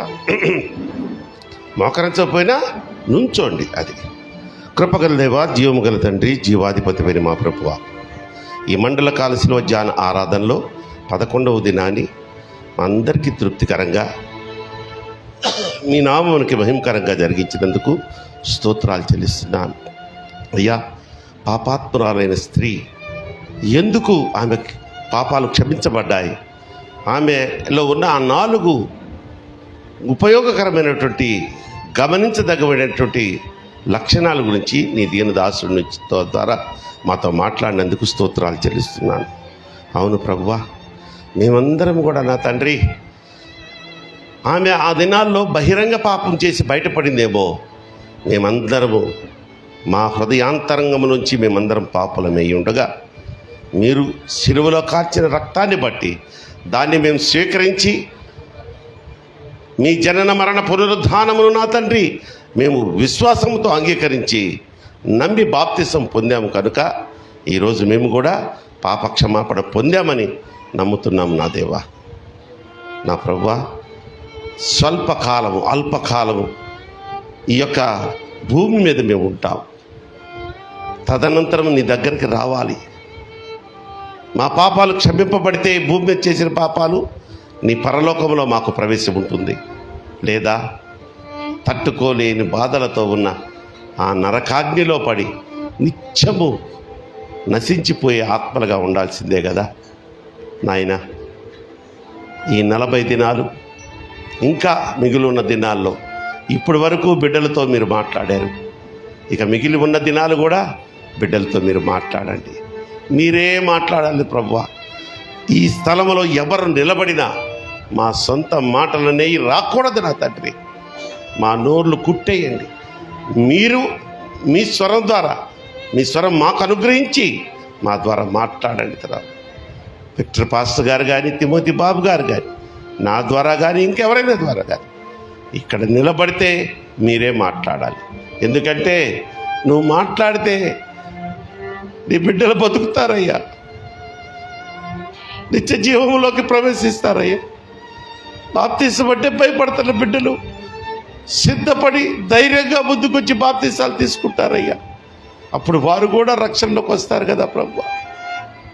ఒక ఆత్మ భూమి మీద రక్షింపబడితే పరలోకంలో కోటాను కోట్ల దేవదూతలు గంతులు వేస్తాయని చెప్పి తెలియజేయబడి ఉండగా నా ప్రభువా, నా దేవ, ప్రతి ఒక్కరికి నాయన, ప్రతి ఒక్కరికి క్షమాపణ దయచేయండి. మారు మనసు లేక పశ్చాత్తాపం లేకుండా బిడ్డలను ధైర్యపరచండి నాయన. బాప్తీసం తీసుకునే దానికి వెనుకంజ వేస్తున్న వారిని ధైర్యపరచండి. నేనున్నాను బిడ్డ, నేను చూసుకుంటా కానీ విషయం ధైర్యంగా నువ్వు బాప్తీసం తీసుకోమని వారిని ప్రోత్సహించండి. ఇదిగో ఈ రాత్రికాల సమయంలో నా తండ్రి, అనేకులు నా తండ్రి అనేక విధములైనటువంటి సమస్యలతో, వేదనలతో, బాధలతో, సాతాను యొక్క కట్టుబాట్లతో, అలాగే నా తండ్రి ఇదిగో తట్టుకోలేనటువంటి ఆర్థిక ఇబ్బందులతో, ఈవెన్ జబ్బులతో కూడా వచ్చిన వారు ఉండి ఉండొచ్చు. వారందరినీ నా తండ్రి పేరు పేరు వరుసన మీ గాయపడిన హస్తంతో ముట్టండి. వారి శ్రమలలో నుంచి వారికి విడుదల కలగచేయండి. ఆన్లైన్లో వారికి కూడా అటువంటి కృపను దయచేయమని కోరుకుంటున్నాను. అలాగే నా తండ్రి ప్రత్యేకంగా ప్రతిదినము మేము విజ్ఞాపన చేస్తున్న బిడ్డల గురించి ఒక్కసారి నీ సన్నిధిలో, నీ పాదాలకు విజ్ఞాపన చేస్తున్నాం మేమందరం కలిసి. నాయన శరత్ని, సుజాతను, సిద్ధును, జయని దీవించండి. శారీరకంగా బలహీనపడిన బిడ్డలను మరి శారీరకంగాను ఆత్మీయంగాను కూడా వారిని బలపరచండి. మారు మనసు, రక్షణ ఆ బిడ్డలు కూడా పొందులాగన వారిని ఆ క్రమంలో ముందుకు నడిపించమని కోరుకుంటున్నాను. పద్మగారి బిడ్డలు శాంతి ప్రియాను, సౌందర్యాను, పవన్ కుమార్, సుజాతను, వారి అల్లుడు గారు మణికుమార్ని జ్ఞాపకం చేసుకోండి. పద్మగారిని, వారి భర్తను నా తండ్రి జ్ఞాపకం చేసుకోండి. బిడ్డ మీరన్నా, మీ మందిరమన్నా, ఈ మందిరముకు ఏదో చెయ్యాలన్నా ఒక తపనతో ఉంది నాయన బిడ్డ. ఆ బిడ్డకు మీరు ఇచ్చిన ఆ తలంపు, ఆ యొక్క ఉద్యమం బట్టి కూడా మీకు స్తోత్రాలు చెల్లిస్తూ, ఆ కుటుంబంలో కొంత అశాంతి, సమాధానం లేదు కనుక ఆ అశాంతిని తీసివేసి శాంతి సమాధానములతో నింపమని కోరుకుంటున్నాను. నాయన రాజేష్, సుమలతల యొక్క జాబ్ల విషయంలో కార్యం చేయండి. రాఘవ, ప్రమేషన్, అలాగే నా తండ్రి సునీల్ ట్రాన్స్ఫర్ విషయంలో కార్యరూపం దాల్చమని, మీరే కార్యములు నెరవేర్చమని కోరుకుంటున్నాను. రాజేశ్వరి సహోదరి పెన్షన్ విషయంలో ఒక అద్భుతాన్ని చేశారు. అతి త్వరలో ఆ ఫైల్ నా తండ్రి హైదరాబాద్లో ఇప్పుడు జిఎం ఆఫీసుకు పంపించబడి ఉండగా అక్కడ కూడా త్వరగా ఆ సైన్స్ పెట్టవలసిన అధికారులు సైన్లు పెట్టి ఆ ఫైల్ మళ్ళా తిరిగి వచ్చి ఈ బిడ్డలు వారికి రావాల్సిన పెన్షన్ తినడానికి, అనుభవించడానికి కృప చూపించండి. అలాగే నాయన బ్లెస్సీ, చిరంజీవిని, జెర్సీని, హబకును జ్ఞాపకం చేసుకునండి. ఈ కుటుంబాల్లో ఉన్నటువంటి కొంత అసమాధానమును నాయన మీరే తీసివేసి శాంతపరచండి నాయన. సమృద్ధిని దయచేయండి. ఒకరి ఒకరు అర్థం చేసుకునే మనస్తత్వాలు ఇరువురికి దయచేయమని కోరుకుంటున్నాను నా తండ్రి. అలాగే చిన్నారి వివాహ విషయంలో కొన్ని తప్పుడు నిర్ణయాలు తీసుకుంటుంది కనుక ఆ యవ్వన కుమార్తెతో మీరు మాట్లాడండి. నా ద్వారా మీరు గడిచిన దినం మాట్లాడారు, స్తోత్రం. నాయన ఆ బిడ్డను తప్పుడు నిర్ణయాలు తీసుకోకుండా, తొందరపడిపాటు నిర్ణయాలు తీసుకోకుండా మీరే ఆ బిడ్డ చుట్టూ మీ దేవదూతల కాపుదలను ఉంచండి. కాశీ గారిని, మరియమ్మ గారిని కూడా దీవించండి. చిన్న పాపను దీవించండి. అలాగే అమ్మాజీ అనే కుమార్తెకు మీరు ఇచ్చిన స్వస్థతను బట్టి స్తోత్రాలు. ప్రసన్న ప్రసాదులు నాయన వారికి అనుగ్రహించిన 2 కుమార్తెల గురించి కూడా స్తోత్రాలు చెల్లిస్తున్నాను. నాయన ప్రసాద్ని భయంకరమైన కరోనా ఆ యొక్క డిఆర్ఎం ఆఫీసులో ప్రతి ఒక్కరికి వచ్చిన సమయంలో కూడా బిడ్డను సురక్షితముగా డ్యూటీకి తీసుకుని వెళ్ళి ఏ కీడు ఏ అపాయము నీ గుడారము సమీపించదన్న వాగ్దానాన్ని ఆ బిడ్డ ఎడలను నెరవేర్చి ఈ రోజుకు కూడా నా తండ్రి ఆరోగ్యవంతుడిగా ఉంచినందుకు స్తోత్రాలు చెల్లిస్తున్నాను. నేను అందును బట్టి బిడ్డలు నీ పరిచర్యలో ముఖ్యంగా ప్రియ కుమార్తె ప్రసన్న నీ మందిర పరిచర్య అంటే ఎంతో ఆసక్తిగా నాయన ముందుంటుంది కనుక ఆ బిడ్డకు కావాల్సిన ప్రత్యేకమైనటువంటి కృప దీవెన దయచేయమని కోరుకుంటున్నానయ్యా. అలాగే నా తండ్రి రాజ్కుమార్ గారిని, మరియమ్మ గారిని, ప్రసాద్ గారిని ఒకసారి జ్ఞాపకం చేసుకోండి. వారికి ఉన్న శారీరక బలహీనతలన్నీ యేసు నామములో స్వస్థపరచబడునుగాక. నీలిమ అని ఈవిల్ స్పిరిట్స్ నాయన దురాత్మలు పట్టి పీడించబడి గత 15 రోజులుగా భోజనం కానీ మంచినీళ్ళు కానీ సరిగ్గా తీసుకోకుండా ఒక పిచ్చి ప్రవర్తన చేస్తున్నటువంటి ఆ యవ్వన కుమార్తెని ఆ దురాత్మలన్నిటినీ పారద్రోలి ఆ బిడ్డ ఇప్పుడు చక్కగా అడిగి మరీ ఆహారం తింటుందని తెలియజేసినందుకు నీకు స్తోత్రాలు చెల్లిస్తున్నాను నా ప్రభువ. పండు బ్లడ్ ఇన్ఫెక్షన్ తగ్గించమని కోరుకుంటున్నాను. సునీత నా తండ్రి హార్ట్లో ఉన్న హోలుని సంపూర్ణమైనటువంటి శాశ్వతమైన స్వస్థత అనుగ్రహించడం ద్వారా ఆ బిడ్డకు మరి చక్కని ఆరోగ్యం దయచేయమని కోరుకుంటున్నాను. ముఖ్యంగా యవ్వన దంపతులు శ్రీకాంత్ సౌజన్య గురించి మరి అలాగే కృపణ గురించి కూడా ప్రార్థన చేస్తున్నాను. సంతానం కోసం బిడ్డలు ఎదురు చూస్తున్నారయ్యా. 2 సార్లు అబార్షన్ అయిపోయిందని చెప్పింది ఆ కుమార్తె. పరిశుద్ధ అగ్ని నిత్యము రగులుతున్న ఈ పరిశుద్ధ ప్రాంగణంలో 2 అడుగు పెట్టారు కనుక ఇక మీదట కన్సీవ్ అయిన తర్వాత ఆ గర్భం అలాగే 9 మాసాలు నిలబడమే కాకుండా ఆరోగ్యకరమైనటువంటి శిశువును క్షేమకరమైనటువంటి ప్రసవం ద్వారా సౌందర్యాకి దయచేయమని కోరుకుంటున్నాను నా తండ్రి. సౌజన్యకు కృపకు కూడా అటువంటి ఆశీర్వాద ఫలాన్ని మీరు అనుగ్రహించమని పాదాలు పట్టుకుని వేడుకుంటున్నాను. అలాగే ప్రసాద్ గారిని బుజ్జమ్మ గారిని దీవించండి. వారికి ఉన్నటువంటి శారీరక మరి ఏదైనా అవసరతలు ఏదైనా లోపాలు ఉంటే వాటి నుంచి వారికి స్వస్థత కలుగజేయండి. కుమారుడు మరి అమెరికాలో ఉన్నాడు కనుక మరి తల్లిదండ్రులుగా వారికి ఎంతో కొంత వేదన ఉంటుంది. బిడ్డ ఎలా ఉన్నాడు అని ఆ బిడ్డ చుట్టూ మీ దేవదూతల కాపుదలను అనుగ్రహించండి. క్షేమకరమైన స్థితిని దయచేయండి. అలాగే సన్నిని కూడా కాచి కాపాడమని తను కూడా జీవితంలో ఏ విధంగా స్థిరపరచబడాలని ఆశిస్తున్నాడో లేదా మీ చిత్తం ఏమైనదో ఆ కార్యాన్ని దయచే కార్యరూపం దాల్చమని కోరుకుంటున్నాను. అలాగేనైనా కుసుమ గురించి రాజశేఖర్ గురించి పిల్లలిద్దరి గురించి వారి ఎగ్జామ్స్ గురించి కూడా ప్రార్థన చేస్తున్నాను. కుసుమ ప్రియ కుమార్తె ఒక జాబ్ గురించి ఆలోచిస్తూ ఉండగా ఆ బిడ్డ కోసం మీరు ఏర్పాటు చేసి ఉంచిన ఆ పనిని మీరే బయలుపరిచి ఆ ఉద్యోగం ఆ బిడ్డకు రావడానికి మార్గం సరళం చేయండి. వారి తల్లిగారి కంటి ఆపరేషను నాయన ఎంతో ఆశీర్వాదకరంగా జరగడానికి మీరే కృప చూపించండి. ముఖ్యంగా నా తండ్రి కుమారుడు రతీష్ గురించి కూడా ప్రార్థన చేస్తున్నాను. ప్రతి సంవత్సరము నా తండ్రి ఈ 40 దినాలు శిలువజాన ఆరాధనలకు వస్తున్న ఆ బిడ్డ తన భార్య బిడ్డలతో వస్తున్నాడు. కానీ చిన్న వ్యసనం ఉంది నాయన ఆ బిడ్డకి.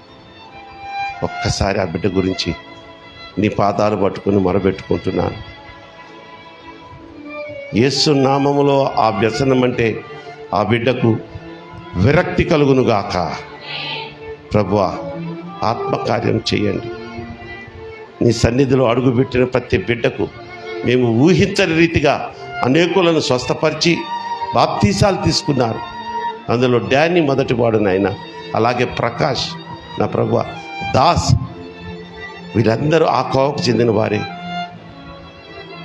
వారిని ఎలా స్వస్థపరిచారు, వారిని ఆ వ్యసనాల నుంచి ఎలా మార్చారు, అదే రీతిగా రతీష్ను కూడా మార్చి కుటుంబంలో శాంతి సమాధానాన్ని సంతోషాన్ని నింపమని వేడుకుంటున్నాను. ఆన్లైన్లో ప్రతిదినము అది ఈ శిలువజాన ఆరాధనలే కాదు, శుక్రవారపు ఆరాధన, ఆదివారపు ఆరాధనలో కూడా పాలు పంచుకుంటున్నటువంటి మా చెల్లెలు జయసుందరి గురించి కూడా విజ్ఞాపన చేస్తున్నాను. ఆ బిడ్డకి ఇచ్చినటువంటి కుమార్తె బడ్డి తల్లిని, అలాగే చరణ్ను, సురేష్ను జ్ఞాపకం చేసుకురండి. వారు చేస్తున్న వ్యాపారాన్ని అభివృద్ధి చేయమని కోరుకుంటున్నాను. ఈ కుటుంబీకులకు మారు మనసు బాప్తిసము లేకుండా ఉన్నారయ్యా. ఒక్కసారి నా తండ్రి ఆ కోరిక పుట్టులాగున వారు కూడా బాప్తిసం పొంది రక్షింపబడిన గుంపులో చేర్చబడి మేమందరము మీ రాక కొరకు ఎదురు చూసే బిడ్డలుగా మమ్మల్ని అందరినీ నడిపించమని కోరుకుంటున్నాను. జోసెఫ్ కరుణాకర్, అలాగే జోనే జార్జ్, నా ప్రభువా, నా ఫ్రెండ్ సుధాకర్, అలాగే వెంకటేశ్వర్లు, నాయన మేరీ, నా తండ్రి అనేక మంది బిడ్డల గురించి కూడా ప్రార్థన చేస్తున్నాను. కృప చూపించండి అయ్యా. నా ప్రభువా, ఇక్కడ దీనులై నిలబడి ఉన్న ఈ యొక్క నీ విశ్వాసం, నీ బిడ్డలు, నీ శిష్యులు, నా తండ్రి బాప్తిసం తీసుకున్నాక వారిని నీ శిష్యులుగానే భావించావు నా తండ్రి. ఎస్ మై లార్డ్, వీరందరినీ కూడా దీవించండి, ఆశీర్వదించండి. ఈ యొక్క 40 రోజుల ఈ యొక్క ఆశీర్వాదాలే కాదు కానీ సదాకాలం, జీవితకాలం మీ కృప వారిని వీడిపోనివ్వకుండా మీ యొక్క చల్లని రక్షణ హస్తపు నీడలో ప్రతి ఒక్కరిని కాచి కాపాడి రక్షించమని ప్రత్యేకంగా వేడుకుంటున్నాను. అలాగే నా ప్రభువా, నా దేవా, ఈ దినం కూడా తోటి విశ్వాసాలంటే ప్రేమ కలిగి నీ యందు భయభక్తులు కలిగి తన కష్టార్జితంలోంచి కొంత కానుకను నా తండ్రి వెచ్చించి ఆహారాన్ని సిద్ధపరిచిన ప్రియ సహోదరి పద్మ గారి గురించి, వారి కుమార్తెలు, వారి భర్త గారు, వారి కొడుకు, అల్లుడు గారి గురించి మరొకసారి నీకు కృతజ్ఞతలు తెలియజేస్తూ, ముందుగా వారు సమర్పించిన ఆ కానుకను మీరు స్వీకరించి దీవించండి. నూరింతల ప్రతిఫలము వారికి అనుగ్రహించమని కోరుకుంటూ, రేపు పునరుద్ధాన దినపు ఆరాధనలో తిరిగి మేమందరము కలుసుకునే వరకు నీ శాంతియు, సమాధానము, సంతోష సమృద్ధులతో మమ్మల్ని అందరినీ నింపమని, క్షేమముగా ఇక్కడికి తీసుకొచ్చారు, అంతకంటే సురక్షితంగా మా గృహాలకి ఈ రాత్రికాల సమయంలో ఈ ఆరాధన తదనంతరం చేర్చమని యేసు నామములో ఈ ప్రార్థన మీకు సమర్పించి బ్రతిమలాడి వేడుకొంచున్నాను నా పరమ తండ్రి. పరలోకమందున్న మా తండ్రి, నీ నామం పరిశుద్ధపరచబడును గాక, నీ రాజ్యం వచ్చును గాక, నీ చిత్తం పరలోకమందు నెరవేర్చున్నట్లు భూమి మీదను నెరవేర్చబడును గాక. మా ఎనిదిన ఆహారం నేడు మాకు దయచేయము. మా ఇళ్ళ అపరాధం చేసిన వారిని మేము క్షమించిన ప్రకారం మా అపరాధం క్షమించుము. మమ్మల్ని శోధనలోకి తేక అదృష్టం తప్పించుము.